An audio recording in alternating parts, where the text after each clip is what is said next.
Good day, this is Teacher Rowan. I'll be your guide in exploring Google Apps for education, for teaching and learning. In Google for Education, teachers can connect and collaborate easily while staying on task. It gives teachers the freedom to spend more time personalizing the learning experience and less time managing it. Students can learn essential skills such as 21st century problem solving, which they can use it in their future careers. As such, the accessibility features will also help and assist every learner to do their best work. Google offers different useful applications that we can use to connect education to technology. This will help our teachers as a 21st century educators to innovate and find ways on how to make teaching and learning more exciting, engaging, effective, and flexible to the demands of the society. Let's re-explore the education experience by discovering new angles to create, collaborate, and communicate as one. Para sa bata, para sa bayan, at para sa guro. Ang pagkatuto, huwag gawing komplikado. Sulong edukalidad.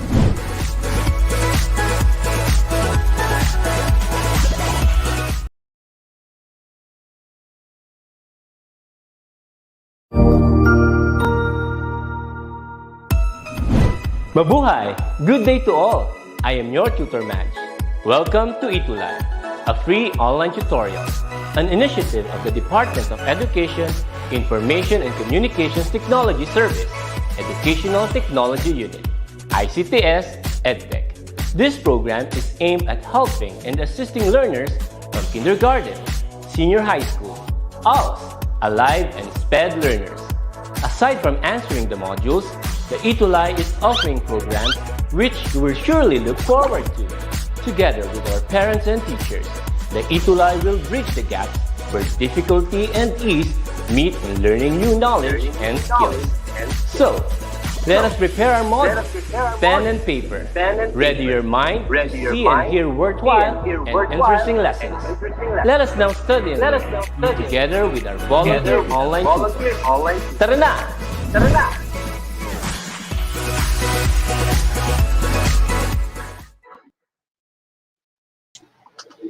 Good afternoon po sa inyo lahat. Wow, it's been a long time. So, good Monday afternoon. Magandang hapon po sa ating mga viewers all over the Philippines, Luzon, Visayas, and Mindanao. I do hope you're all doing well. At maligayang araw ng mga puso po sa lahat. Naway manaig po ang pagmamahal sa kabila ng mga pagsubok po ng pinagdaraanan natin. Ito po ang ating first ETUlay live session for the Senior High School Physical Science, third quarter of the school year 2021-2022. Once again po, ito po ang inyong tutor, Tutor Lester from ETUlay National High School, SDO Ormoc City, Region 8. Meron po tayong isang volunteer tutor na makakasama sa ating live session kada Lunes po, 4 to 4:40 in the afternoon. So, I know you're all excited to have him in this session. So, welcome po sa ating session, Tutor Neil from SDO Pasig City. Ayan, thank you po, Tutor Lester. Good afternoon sa inyong lahat. Ako po si Tutor Nel from Buting Senior High School of SDO Pasig City. Excited na akong makasama kayong lahat starting today para mapag-aralan natin ang mga concepts sa physical science. Tutor Lester? Thank you, Tutor Nel. Ayan, may katandem na po ako. So kung dati po, ako lamang po ang inyong nakakasama every Monday afternoon, may kasabay na po tayo habang pag-aaralan natin ang mga concepts sa physical science. Right. Okay, bago ko po introduce ang ating topic for this week, batiin po muna natin ang ating mga live viewers. Alright, binabati po natin ng isang magandang hapon at Happy Valentine's Day sa ating mga live viewers. Joseph Conrad Bulaklak from Pasay City North High School. And Edward Digolio Ladit from Alibadbad National High School. Alright, magandang hapon po sa inyong lahat. So for the first week of the third quarter of the school year 2021-2022, we will discuss the topics formation of heavy elements and concept of atomic numbers. Ang pinagbasehan po ng ating live session ay ang Physical Science ADM module ng Region 4A Calabarzon. Alright, ang ating pong subject na tatalakayin in this live session is Physical Science, isang core subject that is offered in grade 11 or 12, depende po sa region. So this is the description of the subject. Ayan. Physical science involves the discussion of evolution of our understanding of matter, motion, electricity, magnetism, light, and the universe from ancient times to the present. It also discusses the application of physics and chemistry concepts in contexts such as atmospheric phenomena, cosmology, astronomy, vision, medical instrumentation, space technology, drugs, sources of energy, pollution and recycling, fitness and health, and cosmetics. All right, thank you po, Tutor Neil. So for this Monday, for this session rather, we will take up the following most essential learning competencies, which are the following. Okay. First one is give evidence for and describe the formation of heavier elements during star formation and evolution. So we will discuss the star formation and how elements are formed in the core of the stars. And explain how the concept of atomic number led to the synthesis of new elements in the laboratory. In this competency, we will discuss transmutation or how to change the element into a new one. All right, let me share a quote from Carl Edward Sagan, an American astronomer, a planetary scientist, cosmologist, astrophysicist, astrobiologist, author, and science communicator. The nitrogen in our DNA, the calcium in our teeth, the iron in our blood, the carbon in our apple pies were made in the interiors of collapsing stars. We are made of star stuff. Kayo, mga minamahal naming mga live viewers, together with me, Tutor Lester, and Tutor Neil, will explore how we are all made of star stuff. Since this is the first week for the third quarter, atin pong i-refresh ang basic knowledge natin on atoms. So we will be dealing with equations po, and this is fitting that we recall the concept of the atomic number and the mass of the atom. The atomic number is equal to the number of protons in the atom, and the atomic mass is determined by the sum of the protons and the neutrons in the nucleus. Right? So, bago po nabuo ang mga bituin at mga galaxies, nagsimula ang lahat sa isang Big Bang ayon sa teorya ng mga siyentipiko. Alright, so please do not get misled by the term Big Bang. Hindi po nagsimula ang universe sa isang pagsabog. So ano po ba ang nangyari sa Big Bang? So ang Big Bang po ay isang madalian at mabilisang paglapad ng singularity na pinagsimulan ng universe 13.8 billion years ago. Matapos ang 3 minuto, ay nagsimulang mabuo ang mga elementong hydrogen at helium kasama ang iilang lithium at beryllium. So ito po ang elements number 1, 2, 3, and 4 na makikita nyo po sa inyong periodic table. So from that moment when Big Bang nucleosynthesis occurred, there were lots of helium and hydrogen that were formed. So clouds of these gases. Ano po ang naging papel ng dalawang element nito sa formation ng early universe? So what happened? to the helium and hydrogen that were formed right after the Big Bang nucleosynthesis. Yeah. Lumipas ang 200 million na taon, and because of the force of gravity, these clouds of gases and dust are compressed until fusion reactions begin. From the clouds of hydrogen and helium, stars are born. And from there starts stellar nucleosynthesis. Lahat ng mga element na makikita natin sa periodic table, except those that are artificially prepared, ay nabubuo sa core ng mga stars. Yes, Tutor Renel. So, matagal na panahon bago nagsimulang nabuo ang mga bituin. Ang 200 million years ay maaring napakatagal na panahon in our point of view. But in the universe, 200 million years is just a blink of time, given that the universe has existed for billions of years. At ngayon po, atin pong talakayin ang iba't ibang life stages ng isang bituin. Magkaiba po ang life stages ng average size star, kagaya ng araw po natin, at ng mga naglalakihang mga bituin. Nagsisimula ang isang bituin bilang isang dust cloud o nebula. Ang laman ng dust cloud na ito ay mostly hydrogen. Sa pamamagitan ng puwersa ng gravitation ay kinumpol ang dust cloud hanggang magkaroon ito ng core. Kapag ang isang protostar ay nagkaroon na ng sapat na temperatura para simulan ang nuclear fusion, ito ay nagiging isa ng ganap na bituin. Kapag isang ganap na bituin ang isang protostar, ito ngayon ay tinatawag na nating main sequence star. Main sequence stars gives off light and heat because of the fusion of the hydrogen in its core.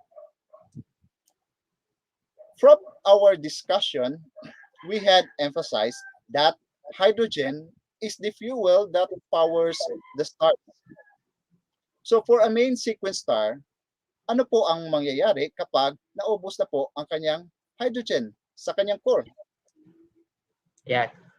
Kapag naubos na ng main sequence star ang hydrogen nito sa kanyang core, lumalaki ito at nagiging isang red giant. To continue giving off light and heat, it uses helium as fuel to sustain the nuclear fusion at its core.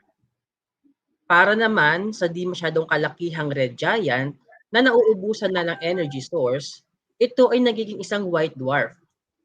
Nangyayari ito kapag naubos na ang helium sa kanyang core and the stars could no longer perform nuclear fusion. It blows off its material into space at ang natirang core ay kumikinang lamang dahil sa napakainit itong temperatura. Nagiging black dwarf ang isang white dwarf matapos nitong lumamig. Sa ngayon ay wala pang nakikitang kahit isang black dwarf dahil ito ay isa lamang hypothesis ng mga siyentipiko. Yes, yan po ang life stages ng mga average size stars na kagaya po ng ating araw. Iba naman po ang stages ng isang star na mas malaki pa po kaysa araw. So, when massive stars depletes their hydrogen in the core, the star shifts to helium to power itself and transition into red giant. And when that helium is used up and is heavy with elements like iron, sumasabog ang mga ito bilang isang supernova. That happens after several million years as a super red giant. And how about the core of the star that went supernova? Ano pong nangyayari sa core? So, there are two possibilities. One of the possibility is that it may become a neutron star. So a neutron star has a very strong gravitation o mayroon po itong napakalakas na gravitation. Kung ang core naman ay supermassive o mas mabigat pa kaysa neutron star, ang natitirang core ay nagiging isang black hole na may hindi kapani-paniwalang gravitation na kung saan pati ang liwanag or light ay hindi maaaring makatakas sa taglay nitong lakas. Right? So naipaliwanag na po natin ang iba't ibang life stages ng mga average size stars at ng mga very massive stars. Why do stars undergo different life stages? So para po sa ating mga live viewers, pwede nyo pong sagutan ang katanungan by commenting po here in our live stream. Alright, habang inintay po natin na may sumagot po from our live audience, we are inviting our live viewers to like and share po ang ating live session sa Physical Science po third quarter week 1. Okay. So, may iba't ibang proseso na nangyayari sa core ng mga stars. So these processes helps explain why stars undergo the life stages presented earlier. So let us start with the proton-to-proton chain reaction. So sa proton-proton chain reaction, nagsasanib ang dalawang hydrogen nucleus o proton. Ang pagsasanib ng dalawang hydrogen nucleus ay lumilika ng deuterium. Ang deuterium at isa pang proton ay nagsasanib para makabuo ng helium-3. Kapag nagsanib ang dalawang helium-3, ito ay nakakabuo ng helium-4 kasama ang dalawang panibagong hydrogen. Okay, so that is for the average size stars. How about for the stars that are bigger than our sun? So how do these stars produce energy? Ayan. Para naman sa mga stars na mas malaki pa sa average stars, they use what we call the CNO cycle to produce helium as shown in the process. Carbon-12 fuses with hydrogen to form nitrogen-13. Hindi stable ang nitrogen-13, so it disintegrates into carbon-13 and an electron. Carbon-13 then fuses with hydrogen to form nitrogen-14. Nitrogen-14 fuses with hydrogen to form oxygen-15. Hindi rin stable ang oxygen-15, so it undergoes a beta decay, forming nitrogen-15 with an extra electron. Nitrogen-15 will then fuse with hydrogen to form carbon-12 and a helium. And then, the process is repeated. Alright.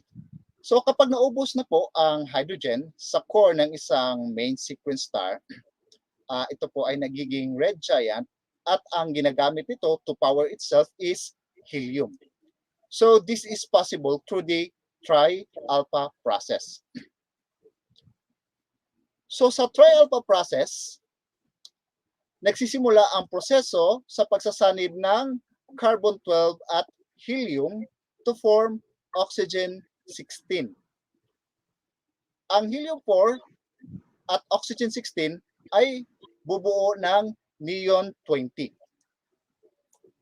Every product fuses with helium-4, gaya po ng nakikita nyo po sa slide, until iron is formed. And all these iron are deposited in the core of the stars. So far, in the process that we have presented, ang naipakita pa lang po natin are the fusion processes that produces up to iron. So how are elements heavier than iron formed in the core of the stars? Alright, so if you want to share your answer po, okay, you may comment po dito sa ating live stream. So how are elements heavier than iron are formed in the star's core?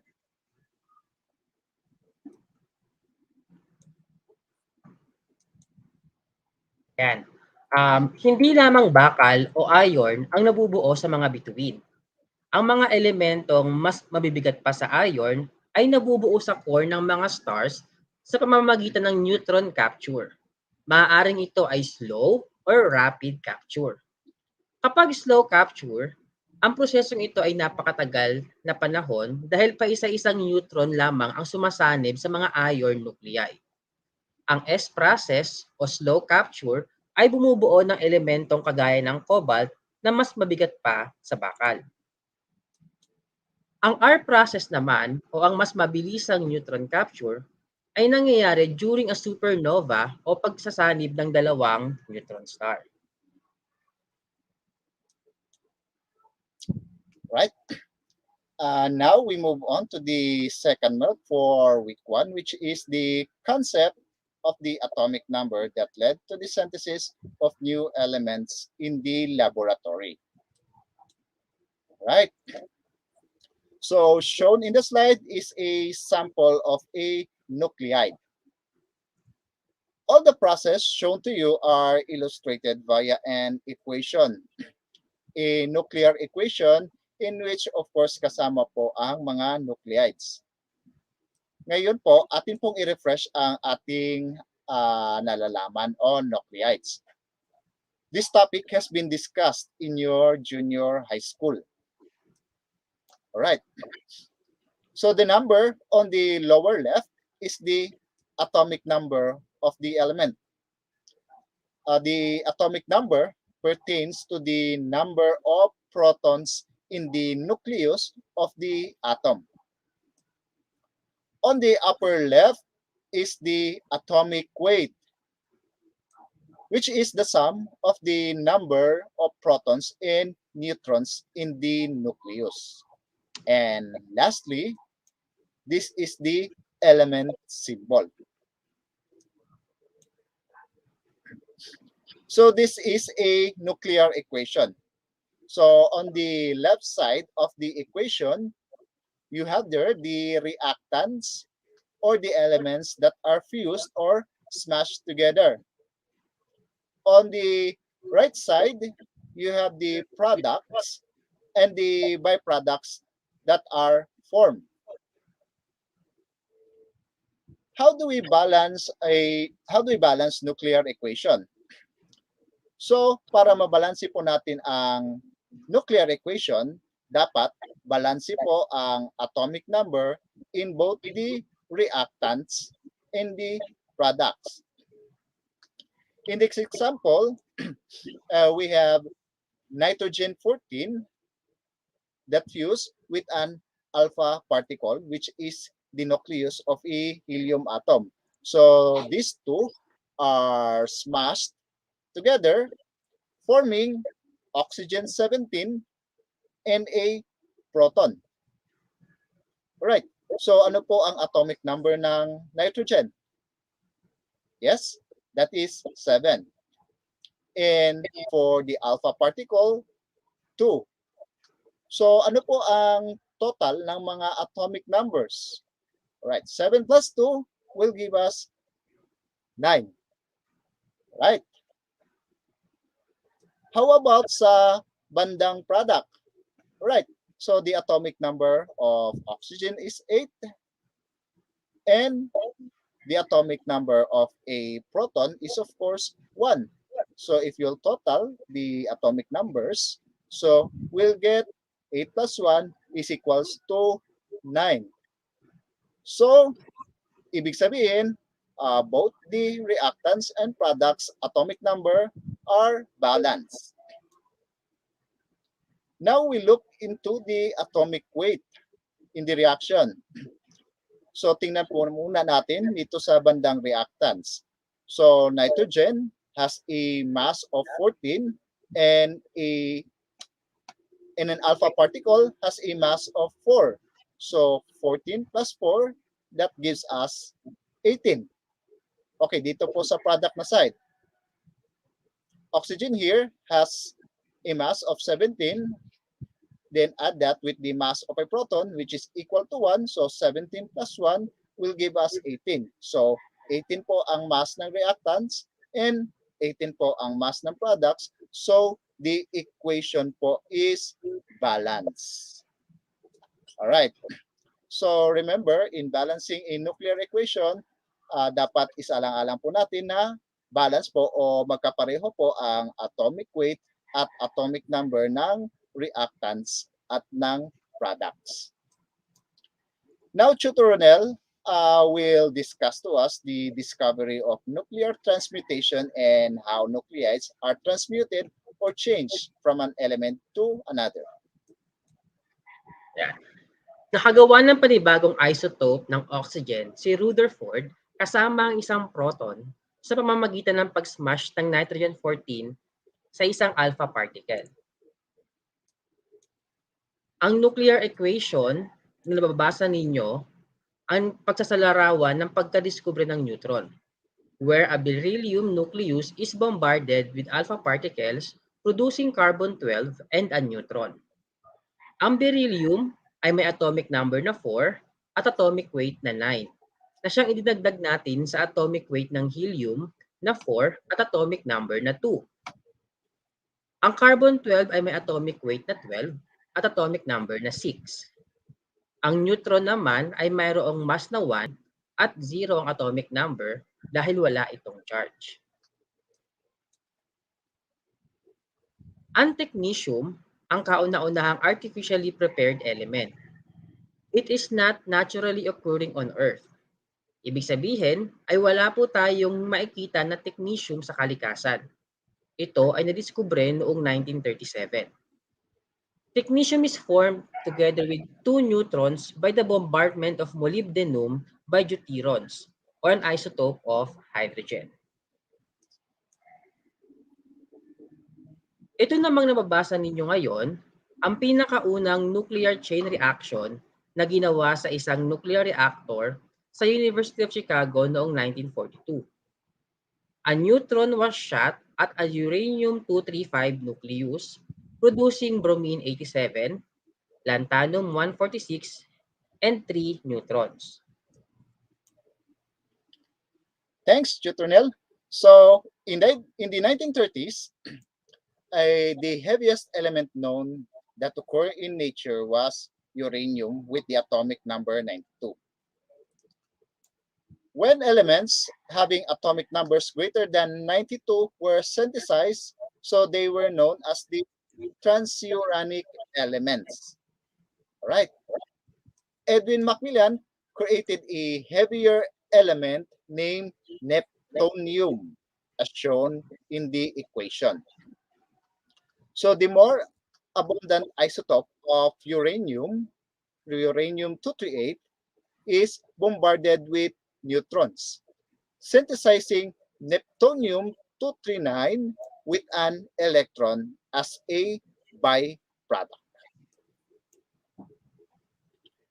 Super heavy elements are artificially prepared elements with atomic numbers higher than 103. So these super heavy elements are produced by bombarding heavy nucleus with accelerated heavy projectiles such as the one as shown in this slide. In the example, we have Bismuth 209 bombarded with the high-speed projectile of chromium-54, synthesizing borium-261 with 2 neutrons as a byproduct. Ayan, so we had shared to you the life stages of stars and the different processes that takes place in its core. We had also shared to you how to balance nuclear equation. So, for our activity po, let us try to write a nuclear reaction involved in the synthesis of the elements named as follow. Number 1, curium with the atomic number of 96 was formed by reacting plutonium-239 with alpha particles.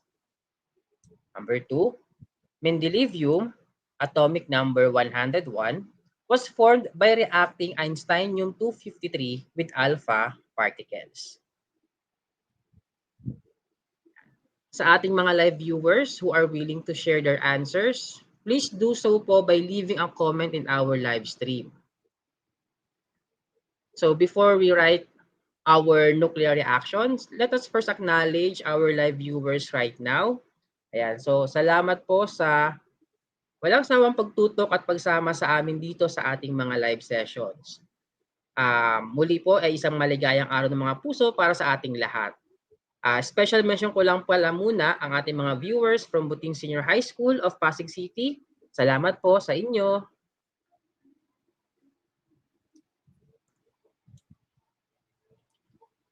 Alright. Maybe you are still doing po your equations. So, sa mga hindi pa po nag-share ng ating live session, please do like and share po our live session po sa Physical Science for third quarter week 1. Alright. Sa mga hindi pa po sumagot, so sabay po nating sasagutan ang mga equations. Alright. So for the first equation, ano pong element ang na-synthesize at ano po ang mga reactants. Alright. So tama. So we write down curium as the product and plutonium and alpha particle as the reactants. Ayon sa equation, ano ang atomic number ng curium? Alright. So, tama po. It's 96. So, we write down 96 for curium's atomic number and check on the periodic table kung ano po ang atomic number ng plutonium at ng helium. Alright. So, ang atomic number po ng plutonium and helium is 94 and 2 respectively. So, from there, we can see that the atomic number in the reactant side and the product side are balanced. Now we balance the atomic masses. Ano po ang mass ng plutonium ayon sa equation? Okay, you may refer to your periodic table or you may look at the equation. So according to the equation, ang mass ng plutonium is 239. And the mass of helium is 4. So when we get the sum of the atomic mass of plutonium and helium, so we can discern that the mass of curium is equals to 243. Ayan. And now everything is balanced, which makes the equation correct. For the second equation, ano ang element ang na-synthesize at ano ang mga elements na nasa reactant side? Tama. Okay? So we write down mendelevium as the product and einsteinium and the alpha particle, which is the helium nucleus, as the reactants. Ayon sa equation, ano ang atomic number ng mendelevium? Okay, so it is 101. So we write down 101 for mendelevium's atomic number and then check on the periodic table kung ano ang atomic number ng einsteinium at ng helium. So what are the atomic numbers for einsteinium and helium? Okay, that is 99 and 2. So from there, we can see that the atomic numbers in the reactant side and the product sides are balanced. Now, we balance the atomic masses. Ano ang mass ng einsteinium ayon sa equation? Okay, that is 253. And then, if we check on the periodic table kung ano ang mass ng helium, we will find that it is equivalent to 4. So, we add up 253 and 4, and that makes the mass of mendelevium as 257. And now, everything is balanced, which makes the equation correct. All right. This third equation should serve as your practice rin po. So the equation goes like this. Meitnerium with atomic number of 109 was formed by cold fusion, which involves the combination of bismuth and iron nuclides at ordinary temperature. So once again po, para mabalance natin ang equation, write which elements should be on the reactant and on the product side. Write down the atomic number of the product, then refer to the periodic table for the atomic numbers of the reactants and write it down.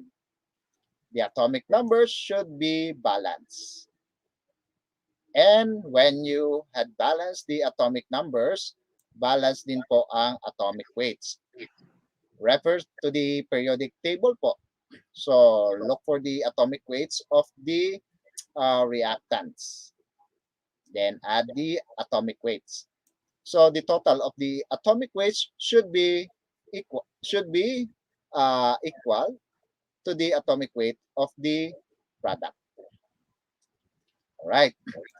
So habang inaantay po natin na may mag-share ng kanilang mga answer, once again, we are inviting you, our live viewers, to please like and share po ng ating session sa Physical Science.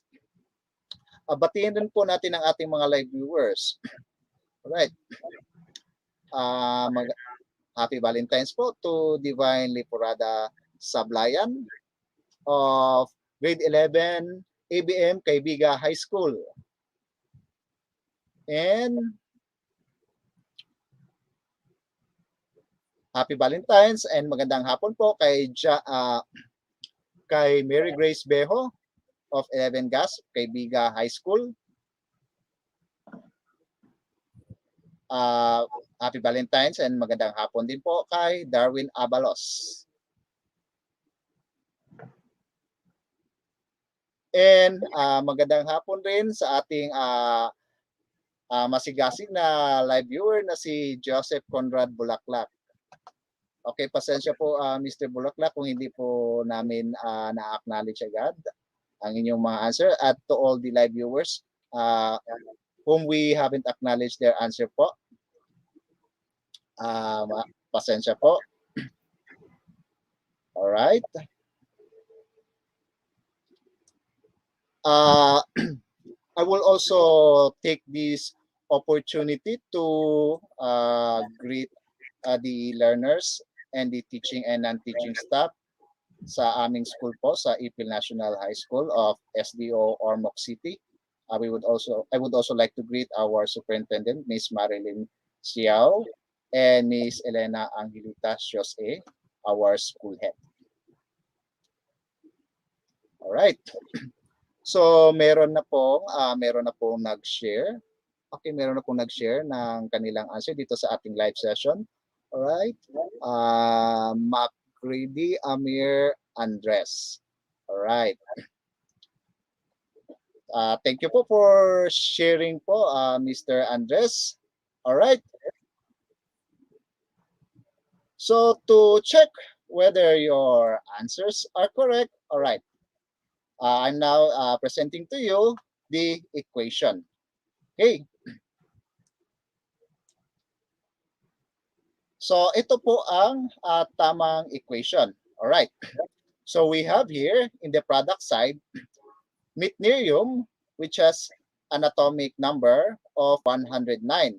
So according to the problem, meitnerium is formed by the fusion by the combination of bismuth and iron nuclides. So we write down bismuth and iron and check the atomic number of bismuth and iron in the periodic table.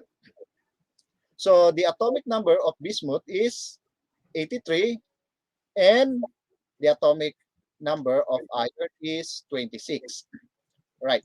So we add 83 and 26. So that would equal the atomic number of meitnerium, which is equal to 109.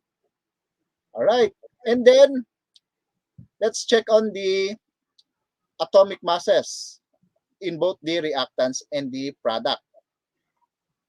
So Meitnerium has a mass of 265.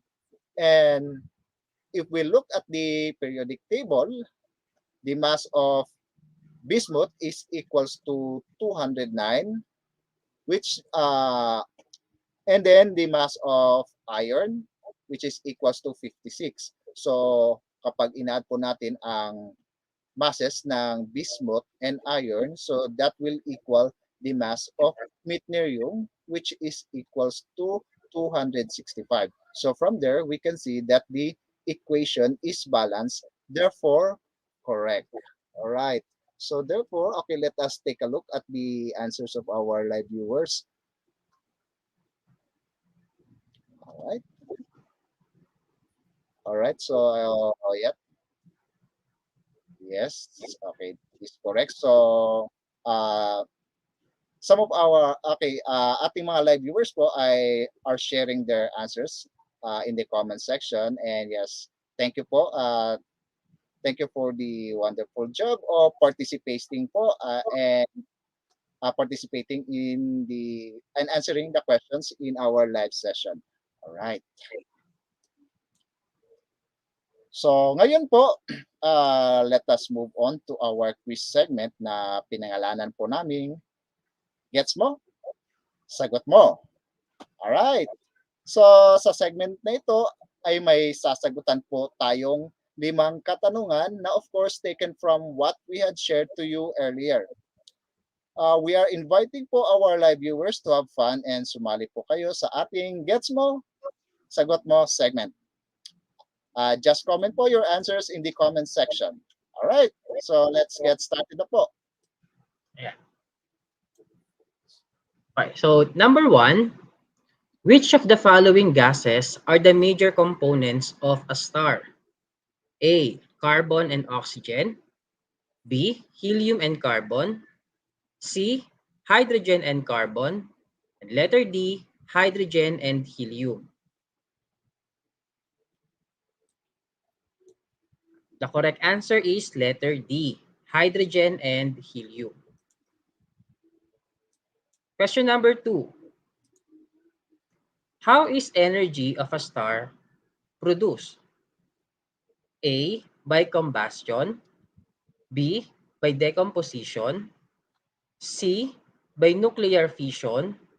Letter D, by nuclear fusion.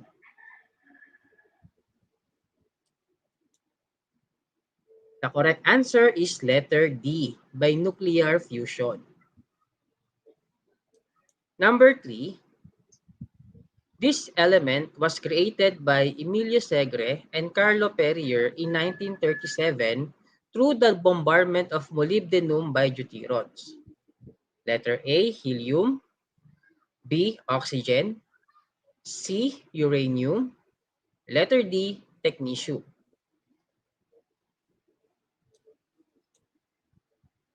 The answer is letter D, technetium. All right. For question number 4, which is the second most abundant element in the universe? A, helium. B, carbon. C, oxygen. D, hydrogen. At ang tamang sagot po ay letter A, helium. Question number 5. When does a star becomes unstable? A, when it runs out of fuel. B, when it contracts and expands. C, when its core becomes heavy with iron. And D, when the outer shell is pulled by the gravity from the center.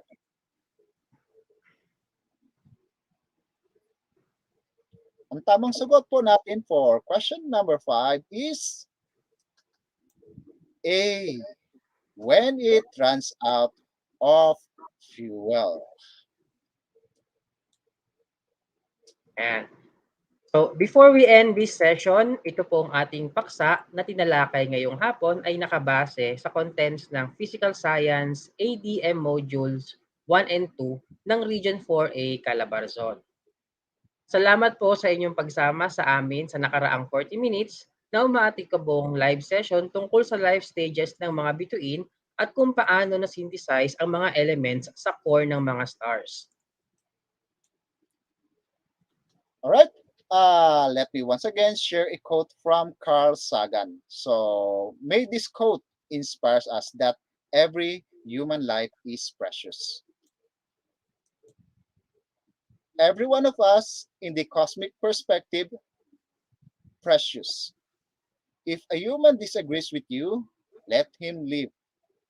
In 100 billion galaxies, you will not find another.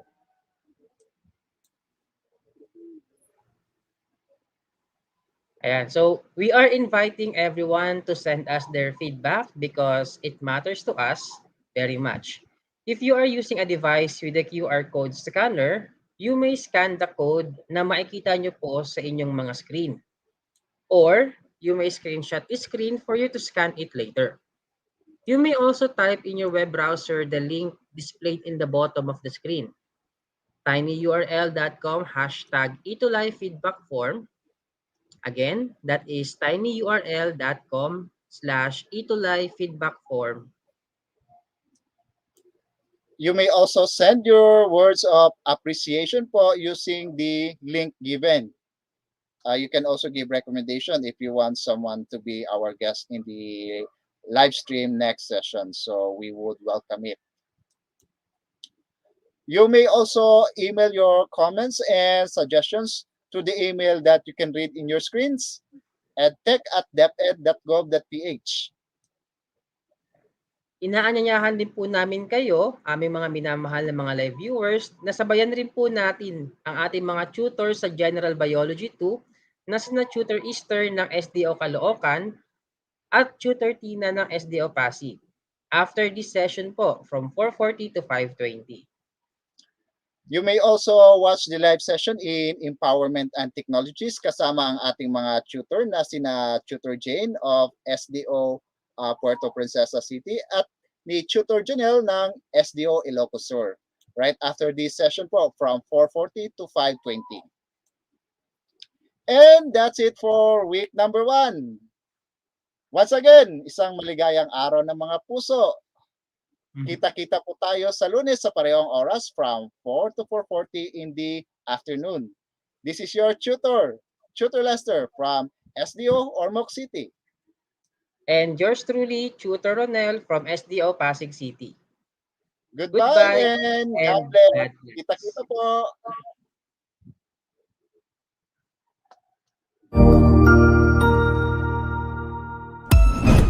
Ang husay naman! Natapos mo ang iyong tutorial session kasama ang iyong mahusay na ETUlay tutor. May bago ka bang natutuhan? I-share na yan gamit ang #ETUlayLevelUp. Huwag aalis ha dahil may susunod pang programa na pwede mo ring panoorin at salihan dahil naghihintay na ang iyong mga tutors. Happy learning dito sa ETUlay!